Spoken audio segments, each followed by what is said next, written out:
nouvelle vidéo aujourd'hui, c'est comment dimensionner sa batterie pour 2025. Alors, tout d'abord, il faut savoir son besoin. Donc, son besoin, c'est tout simple. Vous avez votre moteur, donc dans notre cas, du coup, c'est un alternateur converti en moteur. Si vous, par exemple, pour vous donner un ordre d'idée, un alternateur, en vrai, ça prend à peu près toutes les tensions et ça va 48 au moins pour le faire tourner jusqu'à 72. J'ai vu un mec mettre du 72 2000 watts dessus. Donc voilà, alternateur ça prend pas mal de choses différentes. Et sinon, si vous achetez un moteur, sur vos spécifications de moteur, en fait, ça va être marqué. Voilà, après, il vous faut un contrôleur. Donc là, en gros, nous on part du principe que dans notre cas, c'est le contrôleur. On fait par rapport au contrôleur et non par rapport au moteur, parce que le moteur il prend un peu tout.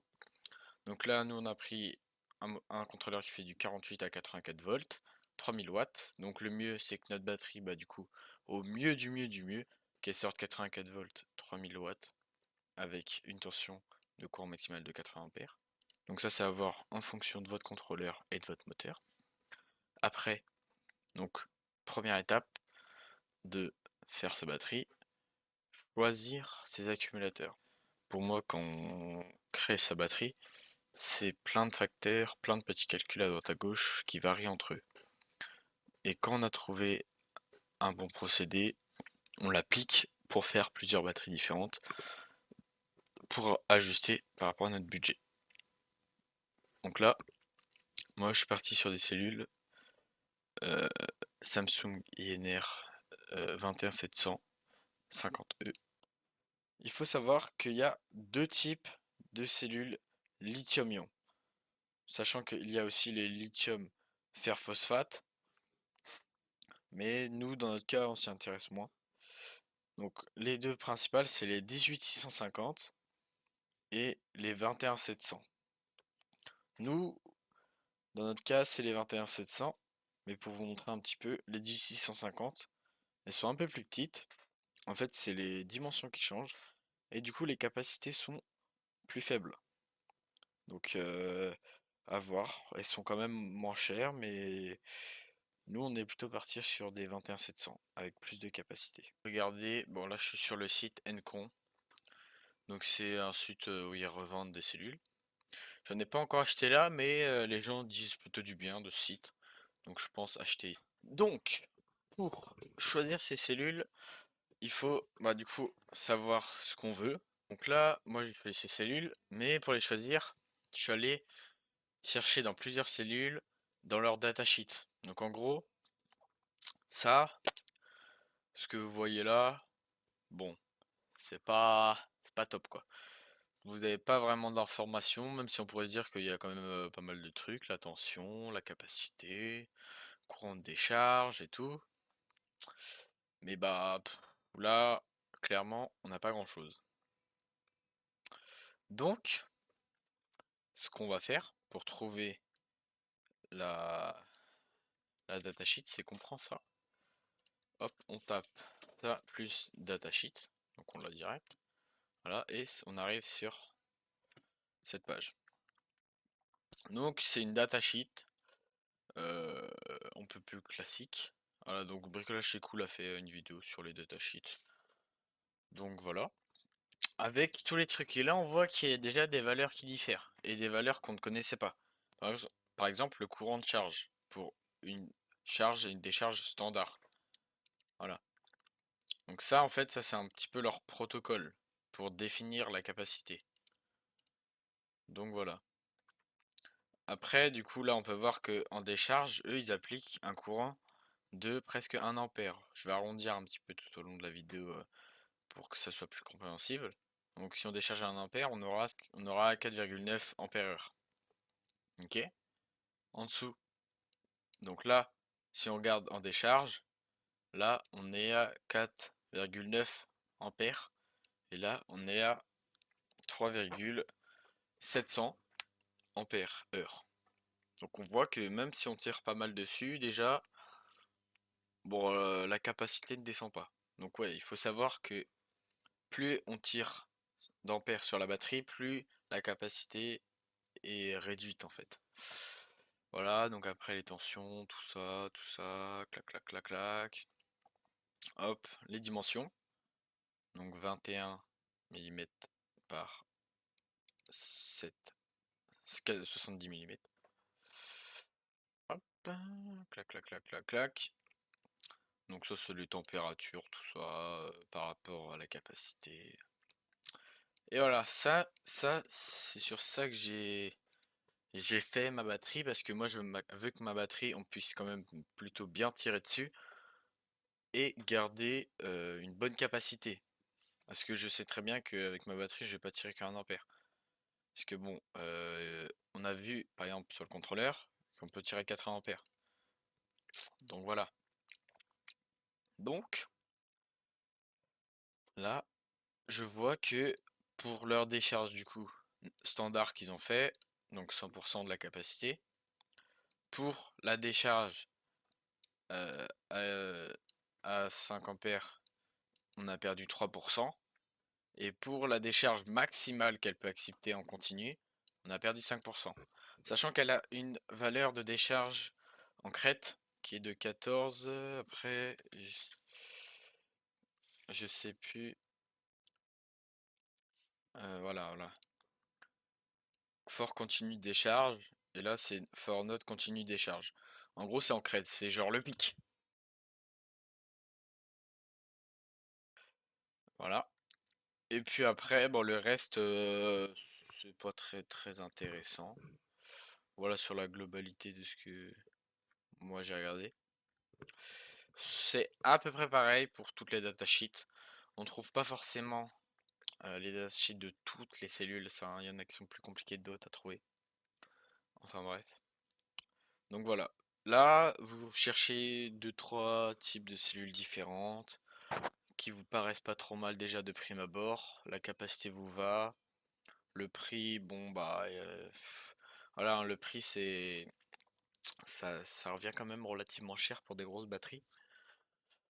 Donc voilà. Donc là, on a notre cellule.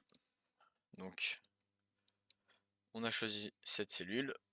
On voit que le prix est directement presque de 4 euros par cellule, mais quand même qu'on a des tarifs de réduction pour un nombre. Donc en gros, si j'en prends 30, et bah, euh, ça me reviendra à 3,65 centimes la cellule. Et si j'en prends presque 400, ça me revient presque à 3 euros. Enfin bref. Plus vous avez de volts, plus votre moteur va aller vite. Enfin, va tourner vite, donc vous allez aller plus vite. Plus vous avez d'ampères de décharge, plus vous allez accélérer fort. Et plus vous avez d'ampères heure, plus elle va durer longtemps. Voilà. Donc là du coup on a vu bah du coup là c'est nos ampères heure, donc ça c'est la durée. Nos ampères c'est comment elle va pouvoir se décharger et la tension. Voilà. Maintenant pour calculer notre batterie. Donc là on va faire par exemple une simulation pour on va faire la plus petite batterie qui rentre dans les 80 ampères, on va dire. Donc on va faire du 48 volts. Comment savoir le nombre de S pour faire du 48 volts? On fait, du coup, nos 48 volts divisé par la tension de une seule cellule. Parce que, imaginons, on met une cellule plus une cellule en série, ça fait deux fois la tension de la cellule. Donc, divisé par 3,6, ce qui nous donne 13,3333333. Donc on va arrondir à 13. Donc ça fait 13 S. Voilà. Donc 13 en série. Donc par rapport à ça, on en aura 13 comme ça. Voilà. Pour une série, on en aura 13 d'affilée vers la droite, si je puis dire. Et après, pour les parallèles, donc là, imaginons, on va calculer par rapport à notre décharge maximale, courant de décharge maximale de 80 ampères. Donc on va calculer par rapport à ça. Sachant que là, du coup, on va regarder dans notre datasheet. On va prendre avec la plus haute tension de décharge, du coup, de 9,8, donc presque 10. On va arrondir, hein, comme ça, les calculs. Bon, après, on l'arrondira à 80. Du coup, ça, c'est ce qu'on voudrait. Divisé par ce qu'une seule cellule peut. Ça nous fait 8. 8 et quelques. Donc là, on va du coup mettre. On peut mettre 8. 8, ça suffira à peu près. On est vraiment à pas grand chose. Donc on va mettre 8 parallèles. Donc là, le nom de notre batterie, 13S, 8P. Pour exploiter notre volt, notre contrôleur, du coup, on fait pas forcément par rapport à notre moteur, nous. Donc voilà. Après, on peut faire pour 60 volts, 72 volts, nanani, nanana. Maintenant, on va calculer combien ça va nous coûter cette affaire. Donc là, pour savoir, parce que là, on sait le nombre de S, le nombre de P, mais on ne sait pas au total combien on a besoin. Donc, on va dire, donc on va prendre nos S fois nos P. Donc là, on a, comme vu juste là, 13 S fois 8 P. Ce qui nous fait 104 cellules. 104 cellules, donc soit on peut faire le calcul avec ça, soit on fait très simple, on marque 104 ici, ajouter au panier, 104, ça fait, voilà, comme vous pouvez le voir, un total de 380 euros. On sait la tension, on sait l'intensité qu'elle va pouvoir sortir, mais on ne sait pas combien de temps elle va durer, combien d'ampères-heure elle a. On sait que sa capacité est de 4,9 ampères-heure. Donc voilà, 4,9 fois du coup le nombre de P qu'on a calculé avant, qui est de 8. Les P, ça influe sur les ampères et les ampères-heure. Ce qui nous fait 39 ampères-heure. Ce qui est plutôt pas mal. 39 ampères-heure, c'est quand même de la bonne batterie. Donc voilà. Donc là, on va mettre les stats. 48 volts. Et là, 39 ampères. Donc là, hop, ça c'est notre batterie. Ça c'est notre batterie. Et je me dis que bah le prix quand même là, il est quand même plutôt élevé. Moi, ça me convient pas trop quand même. Donc je vais aller voir un petit peu sur internet si j'ai pas ça. Ah, il y a des petits trucs qui a l'air pas mal. Mhm. Ouais, ok. Ouais, il y a des petites. Oh! Oh, une batterie sur Amazon. Amazon, c'est un petit peu sécurisé. Et elle fait combien celle-là? 36 ampères-heure. Oh, c'est quand même proche et que 100 euros. Je vais pouvoir diviser mon prix par presque 4. Oh, c'est vraiment pas mal. Et puis je pourrais limite en mettre plusieurs pour pouvoir tenir encore plus longtemps. Bon bah allez, je vais acheter ça. Mais moi j'étais pas encore assez bien renseigné. On peut voir tout de suite que là, on a un problème. Est-ce que vous le voyez le problème? 13S 7P contre 13S 8P pour une batterie qui est un tout petit peu moins, qui a un tout petit peu moins de capacité. Donc c'est bizarre.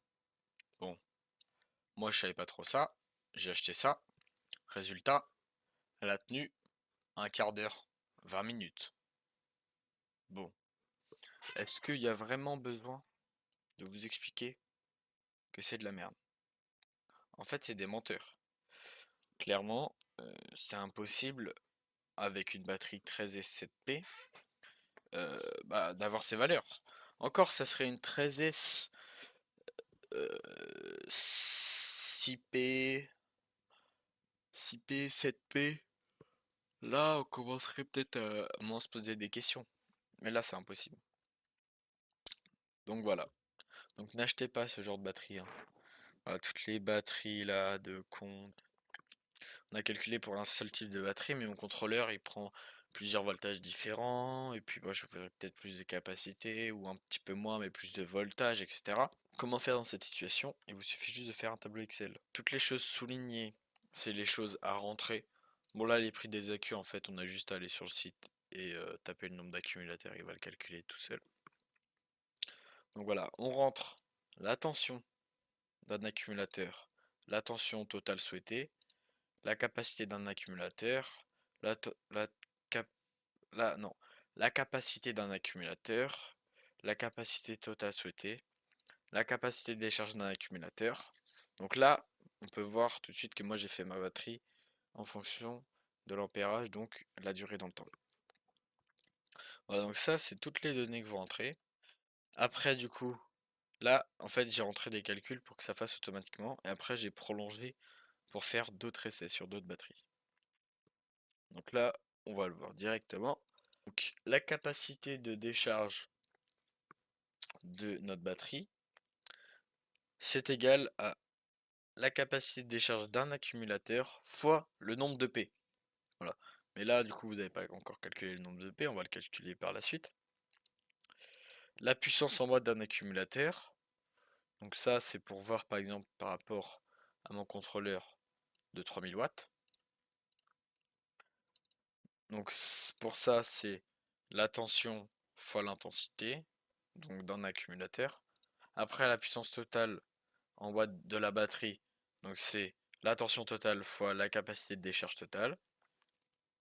Le nombre de S, le nombre de P, c'est la capacité totale divisé par la capacité d'un accumulateur. Le nombre d'accumulateurs, du coup, c'est le nombre de S fois le nombre de P, on l'a vu avant. Le prix de la batterie, du coup, bah, il y a juste à le rentrer par rapport au nombre d'accumulateurs qu'on a. La vitesse potentielle, donc là, c'est spécifique à mon moteur. Et encore, ça reste quand même très très flou, parce que vous n'avez pas forcément le même alternateur, vous n'avez pas forcément le même moteur, vous n'avez pas forcément la même réduction du coup entre le pignon sur votre alternateur, ou enfin votre moteur. Vous n'avez pas forcément le même pignon sur votre moteur et à l'arrière de votre moto que moi. Sachant que ça, ces données, c'est vraiment des données que j'ai pris parce que j'ai quelqu'un que je connais qui en a déjà fait une, de moto électrique, avec un alternateur, avec une tension de 48 volts, et il allait à 50 km/h maximum. Donc avec ça, j'ai pu calculer la tension potentielle, la, ouais, la vitesse potentielle à peu près vraiment atteignable, mais c'est vraiment vague. Donc là, on a vitesse potentielle, donc c'est un produit en croix, donc la tension totale souhaitée, donc là 72 volts, fois les 50 km/h que lui il allait, divisé par la tension que lui il avait, 48, ce qui nous fait 75 km/h. La durée de fonctionnement, donc là c'est un peu plus complexe, enfin non, c'est pas très complexe. Donc la durée de fonctionnement c'est la tension totale fois la capacité totale, ce qui nous fait des watts-heure, divisé par les watts-heure qu'on consomme, donc 1500 là. Là j'ai compté qu'on on consommait que 1500 watts parce qu'on ne consommera pas tout le temps 3000 watts. Donc là ça serait 2 heures, 2h15 à peu près de fonctionnement. Durée de fonctionnement à 3000 watts, 1 heure. Et là on en veut 200. Hop. Ajouter au panier 670 €. Voilà, donc c'est quand même un bon budget, hein. Mais là, vous avez une batterie solide, quoi. Après, il faut bien la souder. Donc il vous faudra absolument, absolument, absolument, absolument un BMS, Battery Management System. Donc il existe deux types de BMS. Les BMS classiques, donc par exemple celui-ci, donc vous avez une tension donnée et un ampérage donné. Par exemple, celui-là, c'est 15 ampères maximum. Aucun réglage de possible. Et les Smart BMS. Donc moi, je me suis plutôt penché sur ça pour la moto électrique. Donc pareil, la tension est donnée et on ne peut pas la changer. Par contre, l'intensité, on peut la réduire. Là, c'est 100 ampères maximum. Mais par contre, si je fais une batterie qui ne peut pas développer sur le principe 100 ampères, je peux réduire pour quand même la préserver. Voilà. Donc tout ça, c'est contrôlable à partir de son téléphone. Et après, il faut un chargeur. Donc pour le chargeur, on a juste à regarder directement dans la datasheet. Donc on regarde, eux ils chargent avec quoi? Donc là on voit qu'ils chargent à 2,5 ampères avec 4,2 volts. Donc ça on fait 4,2 fois le nombre de S. Donc 4,2 fois 13, 56. Donc il faut un chargeur 56 volts. Et après on fait le nombre de P fois à combien eux ils chargent. Donc là, nous on a, je sais plus dans quel cas on est, mais on va prendre pour 7P fois 2,450, ça nous fait 17. Donc chargeur, on va mettre 17. Hop, voilà. Voilà. À partir de ça, on va calculer le nom de la batterie, si on peut dire ça comme ça. Donc on va calculer les S et les P. Donc c'est ce qui va vous permettre de savoir directement la tension et l'intensité et la capacité. L'intensité et la capacité, c'est dans les P. Et la tension, c'est dans les S. Donc on va faire un petit schéma très simple.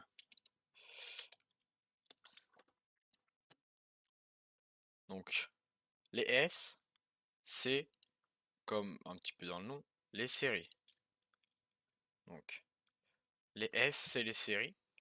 Donc c'est une série, c'est vous mettez votre plus.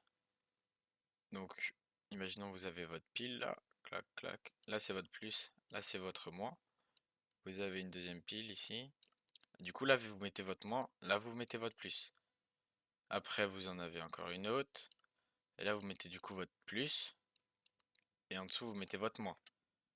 Ici on va dire que c'est le plus général, je vais l'entourer. Et ici le moins général. Donc on va relier celle-là avec celle-là. Celle-là avec celle-là. Et puis là on a directement une batterie 13S.